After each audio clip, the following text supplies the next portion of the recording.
Halo, assalamualaikum, selamat pagi. Ketemu lagi dengan aku, Hejara Channel.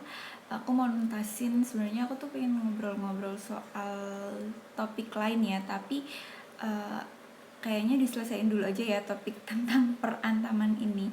Jadi kemarin ada yang nanya lagi, terus gimana sih tips triknya biar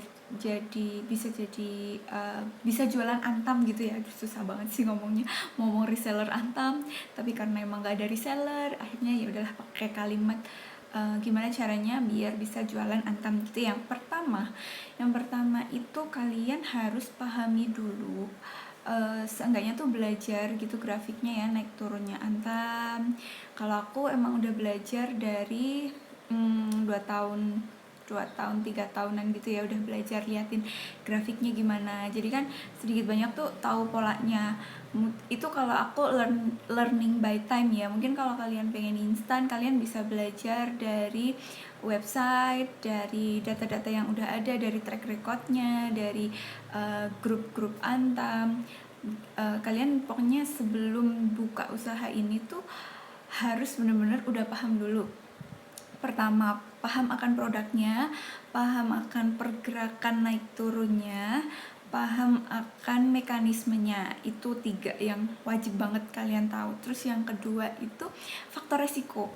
Nah, ini nih yang kemarin itu miss banget sama aku. Jadi aku tuh cuma kayak, ya udah, aku udah tahu alurnya, udah tahu mekanismenya, aku udah tahu sistemnya, aku udah punya strateginya biar kalau aku jualan tuh pas aku kulakan lagi tuh aku nggak boncos gitu ya. Ternyata aku ada miss di resiko.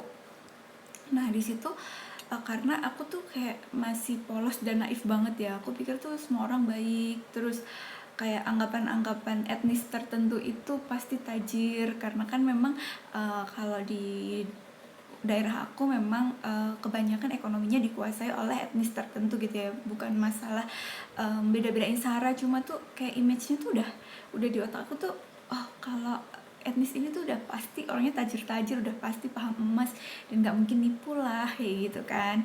Nah itu tuh yang salah gitu loh. Aku tuh nggak memahami resiko itu gitu loh, nggak bener-bener yang kayak, oh ya pasti bakalan ada resiko, dan kayak nggak mungkin itu tuh bisa terjadi sama aku gitu loh, di kota kecil gitu ya, misalnya ada kriminal atau apa gitu.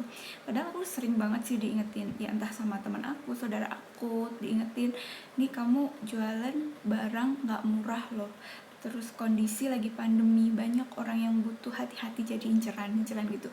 Aku tuh awalnya mikirnya, aduh ngapain sih usaha harus parno gitu ya, harusnya kan positive thinking kayak gitu. Ternyata uh, aku positive thinking itu bagus ya, cuma nggak sepenuhnya benar, karena aku saat itu ngerasa di kota kecil ini tuh aman, dan ternyata enggak guys, itu enggak aman. Jadi kalian bisnis apapun tetap, menurut aku setelah belajar dari pengalaman, itu tetap kita harus punya standar SOP yang jelas. Jadi ketika kita udah mantep nih mau jualan antam, kita harus punya SOP. Pertama, kalau SOP-nya di aku, biasanya aku minta sebelum COD, karena aku sistemnya COD gitu ya, cash on delivery, aku bisa antar ke rumah juga. Dan ternyata itu hal yang sangat riskan, tolong jangan ditiru ya. Jadi kalau COD itu oke, tapi pilihlah ke tempat-tempat yang emang secure gitu loh, bisa di polsek kayak, atau kalian bisa minta bantuan kepolisian kayak, pengawalan kayak, atau apalah pokoknya, karena resiko itu tuh real gitu, ada gitu loh, sekalipun kalian di kota kecil.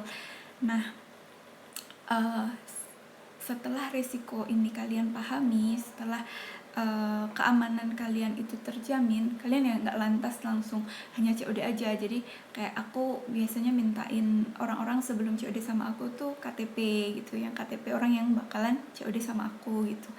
Nah aku tuh udah nerapin SOP kayak gitu, tapi tuh masih kecolongan gitu loh. Aku kayak masih, ya karena tadi mindset aku tentang etnis tertentu.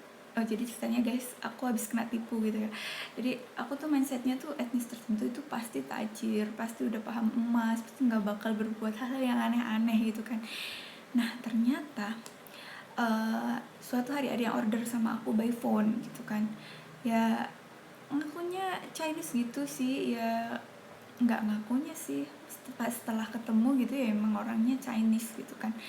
Nanti modusnya bakalan aku ceritain di next video ya, intinya gitu dulu. Nah, awal pesan oke gitu ya. Uh, Waktu itu aku mintain KTP tuh bilangnya nggak usah, nanti ketemu aja, pas ketemu baru minta gitu kan. Setelah ketemu aku minta, dia nggak ngasih gitu ya. Tapi karena dia bayar, ya udahlah gitulah.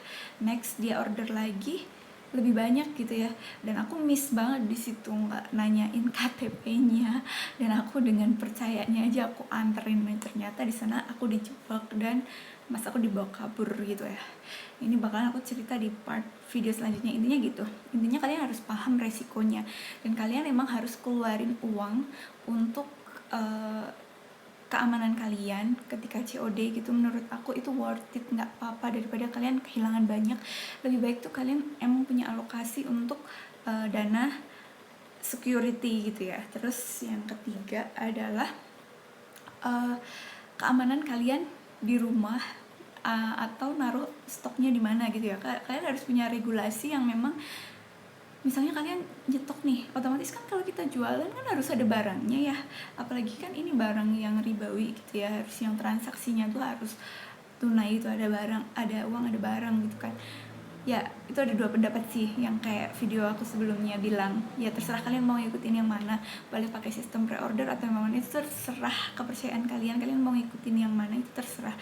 Nah, seandainya kalian memang jauh dari pusat kan, daripada misal cuma ada yang pre-order cuma 1 gram, 2 gram dalam seminggu, terus kalian ke pusat kan nggak nutup gitu ya untuk transportasinya, untuk makan kalian di sana, belum lagi kan panas atau apa gitu kan, kalian pasti butuh minum. Mau minum di kota kan ya nggak cukup 10.000 gitu ya kan, masa ya mau sekali minum kan, enggak kan. Belum lagi kalian antrinya dari pagi, belum lagi kalian harus perjalanannya kan, nggak mungkin. Jadi kan mau nggak mau emang modalnya gede gitu ya, harus nyetok. Nah ini di sini juga kalian harus perhatiin keamanan rumah kalian.